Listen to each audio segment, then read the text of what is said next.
Welcome to the lecture on Chapter 23 and the second part of Chapter 26. And I would like to call that these two chapters are the greatest chapters of all time. In fact, it's the complete opposite. These chapters are quite boring in my opinion. So I'm going to try to rush through this as quickly as possible. I highly recommend you download the notes and take a look at the notes online while you will follow along in the lecture. And this chapter really begins with the election of Ulysses S. Grant in 1868. And he's basically going to be the president for 2 terms from 1868 all the way up until 1876. And Grant, remember, is the Civil War general, the guy who really kind of becomes Lincoln's go-to guy when he wants wins. And he runs in 1870 or 1868 under a campaign of "Let us have peace," their slogan. In fact, throughout the campaign, there's this thing that the Republican Party is doing about waving the bloody shirt and basically reminding people of the memories of the Civil War and kind of appealing to a sense of patriotism and union and things like this. Now, the thing about Grant is he is going to win. And he's going to win relatively easily. And you could see even the Republican Party is getting votes in those southern states. Remember, states like South Carolina and Alabama and Florida, and that's a result of that amendment. The 15th Amendment had given African American freedmen the right to vote. And former slaves are giving a huge boost to the Republican Party. Now, here's the problem with Grant.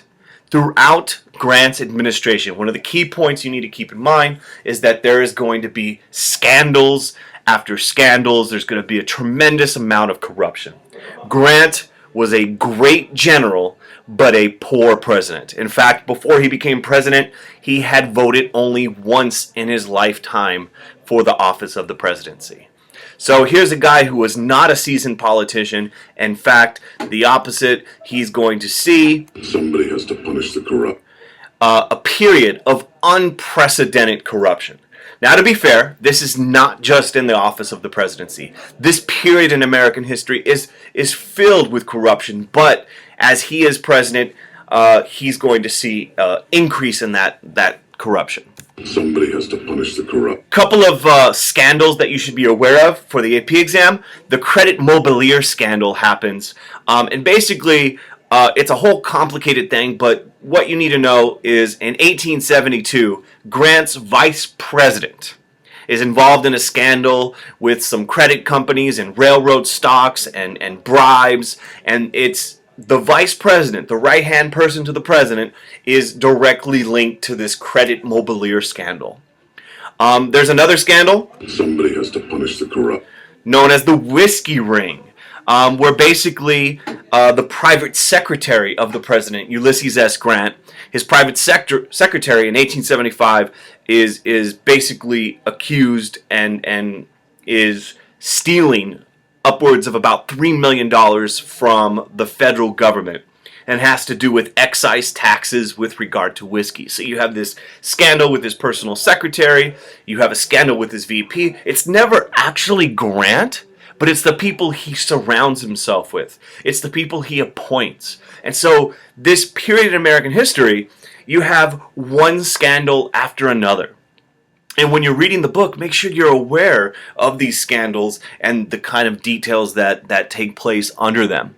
The other thing about it is, things are bad when the term of the period that basically gets thrown around, Grantism, your name gets used as a synonym to describe corruption and greed in politics. So there's this inadequacy in the Grant administration. He's not really the kind of politician, the kind of leader that is going to move the nation in any way that is positive with regard to the issue of Reconstruction or even the economy or things like this. And basically, this is symbolic of the bigger picture in American politics, all the way from the presidency to the local level. In fact, remember we had the era of good feelings. Well, some people refer to this jokingly as the era of good stealings. One of the most famous examples of this is in New York City with this guy you see portrayed right here, Boss Tweed. Boss Tweed is the head of one of the most famous kind of political machines, notoriously corrupt, the Tweed Ring in New York City. And Boss Tweed is going to be the party boss in New York. There's party bosses in other cities as well. And basically everything from bribery to corruption, graft, fraud, taking money, tax money out of the city, estimated $200 million in corruption during this time under Boss Tweed.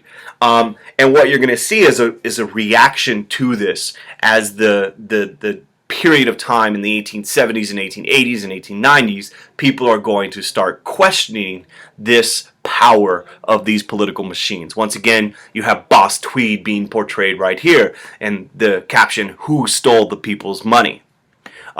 You'll learn in another chapter a guy by the name of Thomas Nast, N-A-S-T, who's going to draw these very famous political cartoons where he portrays the corruption of these political bosses, such as Boss Tweed. Here, Tweed, this giant figure, and the police can't even touch him. So you have this going on not just in Grant's administration, but also in the broader sense of politics in the Gilded Age. Now, in 1872, Grant's going to run for re-election, but not everyone's happy with Grant. You know, there's a challenge.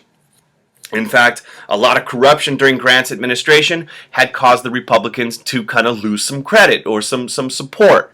And you get a guy by the name of Horace Greeley. You'll know that name. Horace Greeley decides he's going to run for president as the liberal Republican guy.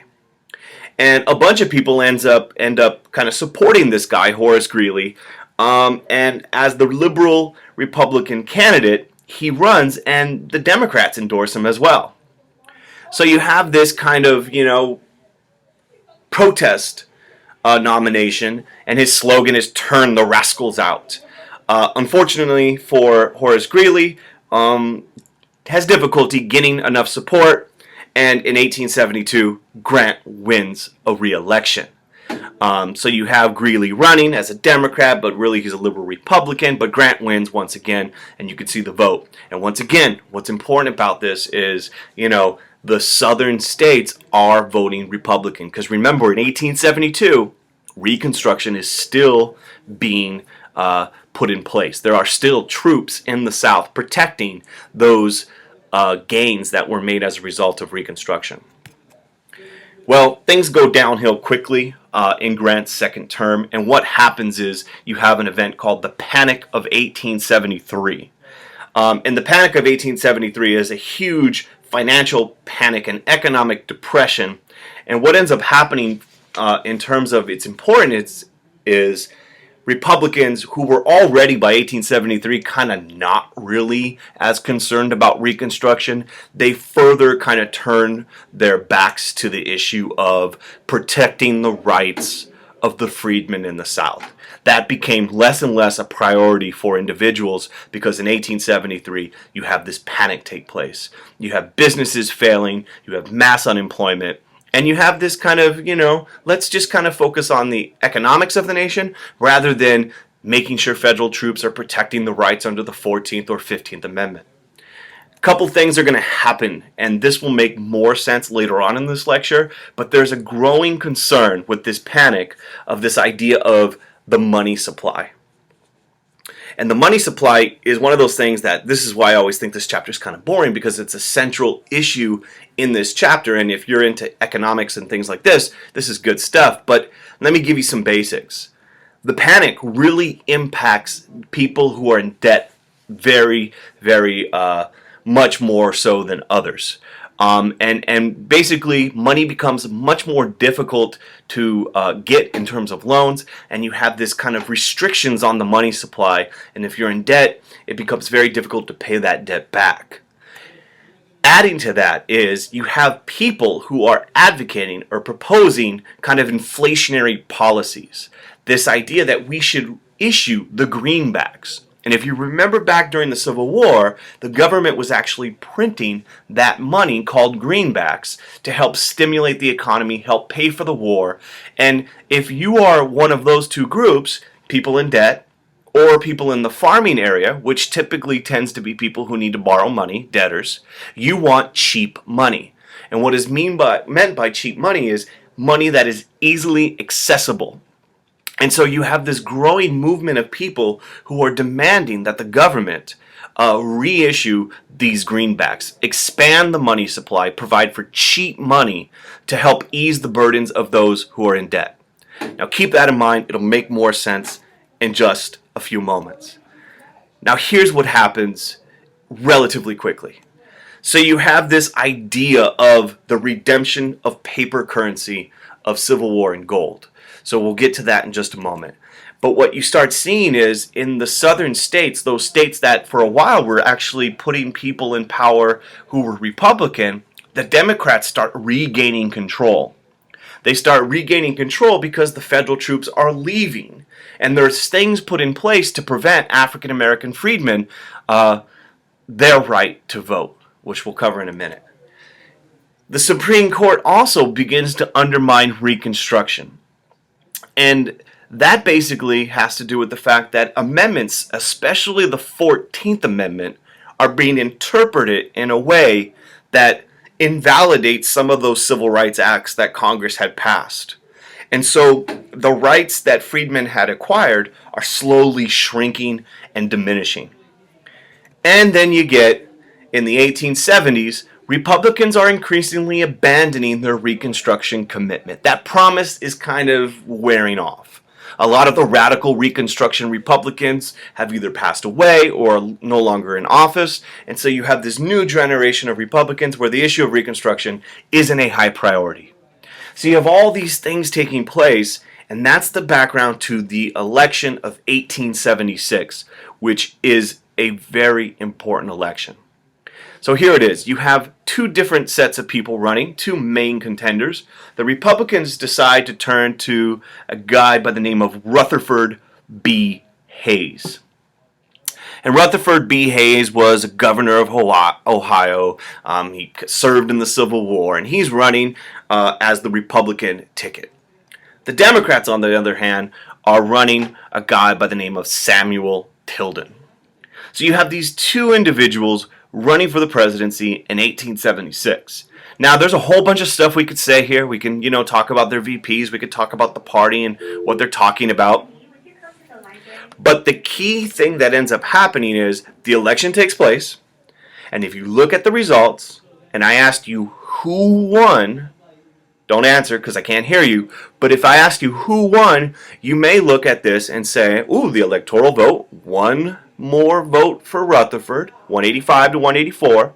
And you look at the popular vote, it actually is Samuel Tilden. There's a difference between the popular vote and the electoral vote.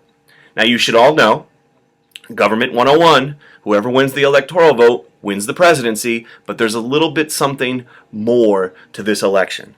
4 states are actually under dispute in the election returns. There's a dispute between the states of Oregon, Louisiana, Florida, and South Carolina. None of those states you need to memorize, but just to give you some perspective, those 4 states, there's disputes with regard to the returns. Some of them are going for the Republicans, some of them are going for the Democrats. There's charges of fraud and intimidation, and the whole electoral process is a mess. So here's what happens. There's a deadlock. In fact, as the years go on, there is really no clear agreement who's going to become president. The Democrats, of course, say they win. The Republicans say they win. So what they decide to do is they call for a bipartisan, both parties, an electoral commission where they will investigate and ultimately decide who will get those 4 different state electoral votes. And there's this real battle about who's going to be the next president of the United States. In fact, it's 1877 and they still don't have anybody clearly decided upon. Well, there's a breakthrough, and of course, anytime there's a breakthrough, it usually involves some sort of compromise, and in 1877, you have the compromise of that same year. And if you pay attention to the photo, you will notice the man with the awesome beard gets the presidency. That, ladies and gentlemen, is Rutherford B. Hayes. He becomes President of the United States. The Republicans take the White House in the election of 1876, but what's important is the South says we will recognize Rutherford as president.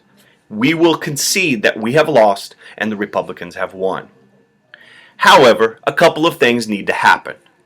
One, all the remaining troops need to leave the South and Reconstruction officially needs to end. Now, at this point in 1877, the federal troops were out of much of the South, but some states, Louisiana, South Carolina, Florida, there were still federal troops there. Those troops are going to leave. And Reconstruction is supposed to be officially over. Another thing the South gets is, yes, the Republicans will become president, but Hayes will agree that he's going to provide for Southern political positions. So Southerners and Democrats in particular are going to get positions within the administration, within the federal government, and Hayes agrees to provide some federal aid for the construction of a Southern transcontinental railroad route. So the Compromise of 1877, big picture, kids, is it ends Reconstruction, the Republicans come into office, and it is a compromise, and basically what the compromise is one in which political peace, translation, Republicans and Democrats will agree to abide by the election, but what is sacrificed is the civil rights of Southern blacks.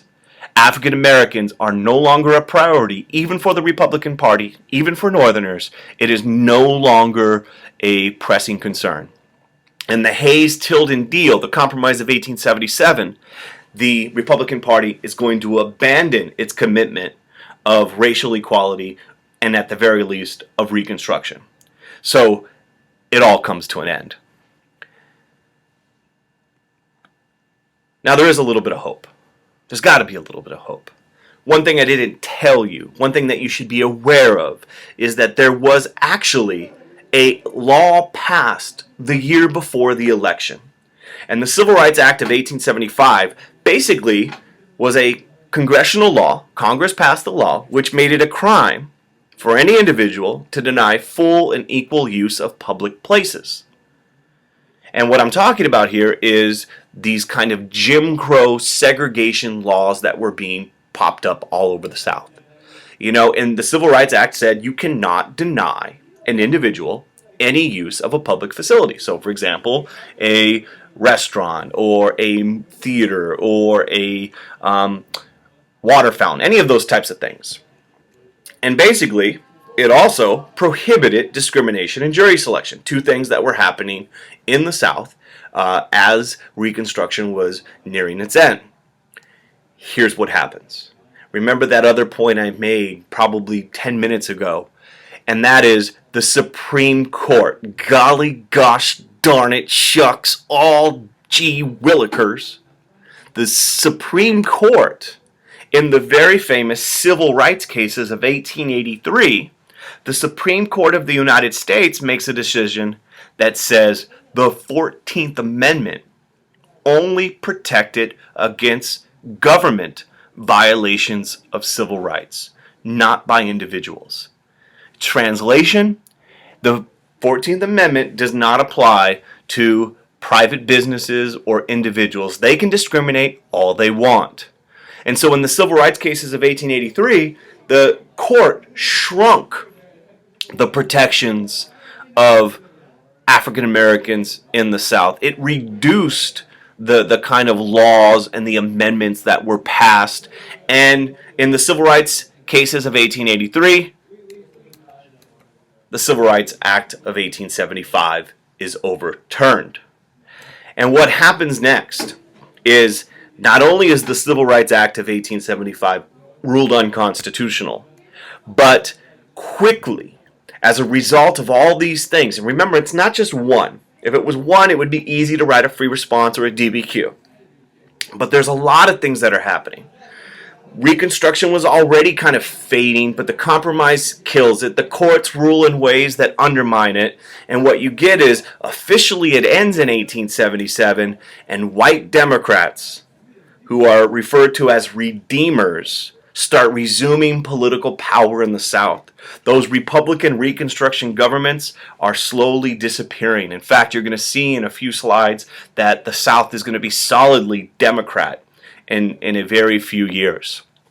Not only that, but African Americans are finding themselves forced in a system of sharecropping, the crop lien system, which is based upon debt and very difficult conditions, very similar to slavery for some individuals' perspectives.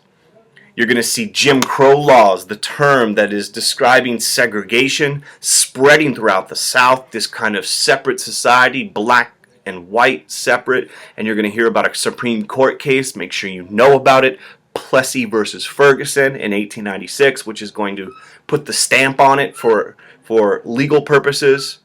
And what you're going to find is that those protections, even something like the 15th Amendment, which guarantee that African Americans have the right to vote, African American men are going to become disenfranchised. The right to vote is going to disappear.